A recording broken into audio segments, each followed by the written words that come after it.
I see this topic come up all the time and I get asked about it all the time. The difference between the gain knob on a track and the fader.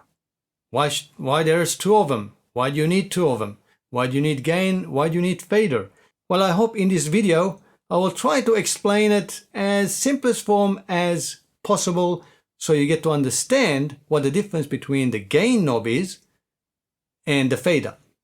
To put this in the simplest form, the best way I could probably explain is with my cup of water. Just consider each of your tracks that you recorded in your DAW.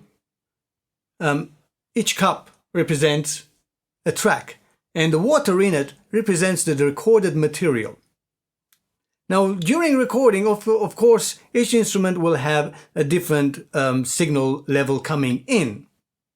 So we'll have different amount of water in each of our cups. So once we finish recording all of our tracks, the next stage is to do gain staging. This is when we use our clip gain or the gain knob, depending on which DAW you are using. And using the clip gain or the gain knob, we are basically getting our recorded material, our water in our cups, to the same level. In this case, I prefer minus 18 dB, thereabouts. Of course, it's going to fluctuate because audio signals go up and down. They're not steady signal.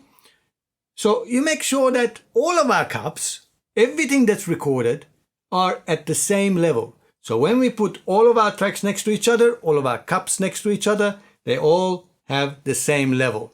Now, we don't want our, kick drum and the snare and the bass guitar to have different levels. We want to give them equal rights, so they all have the same level. Now you may ask, Vache, that's going to make my cymbals louder than my kicks, my guitars louder than my vocals, and probably other instruments in there, my synths and keyboards and piano. We're either too loud or too low. It's just going to be a mess. Yes, I know.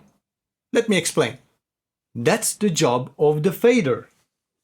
Now that we have all of our cups the same level, because think of another analogy we're going to use is coloring our water. Because using compressor or EQ or any other effect on our tracks is the same as adding coloring in. So, the reason we need to have them all the same level of water, so when we start adding our drops of color into our water to color it, if we have too little water, then 2 drops of coloring will be darker than what we would need. We have more chance of control when we have this amount of water than this amount of water.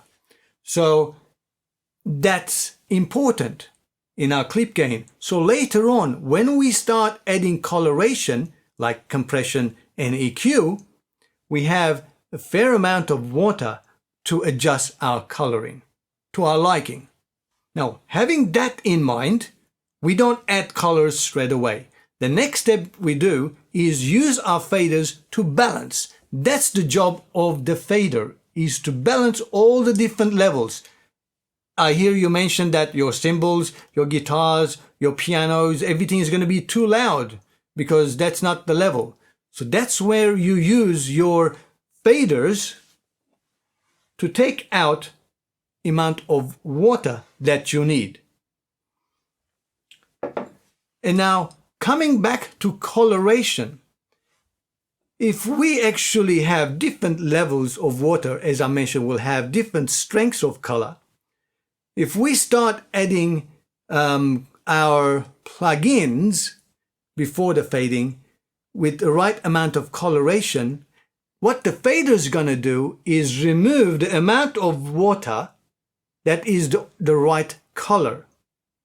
I hope that makes sense, because we have our clear water at minus 18 dB, and we add our compressor, a couple drops of whatever color we like, and EQ and so on. So now our minus 18 dB is nice blue color.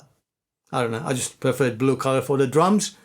And then when it reaches the fader and we want to actually have less of the drums, then we are reducing amount of that right color of water into our mix.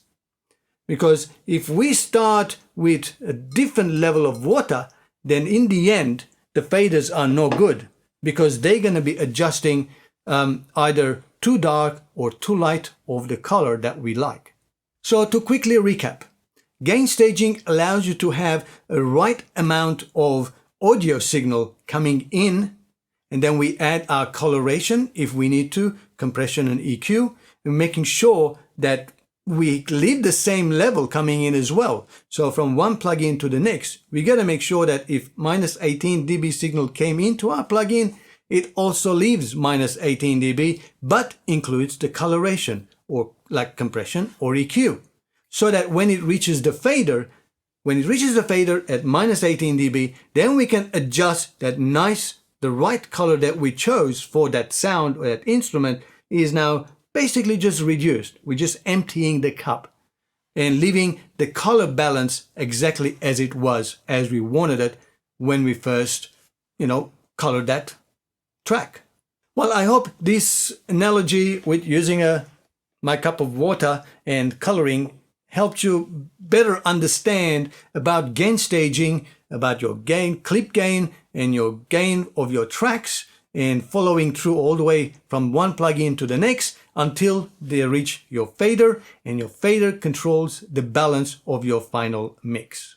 Till next time, as always, thanks for watching and have a great time making music. Cheerio, guys.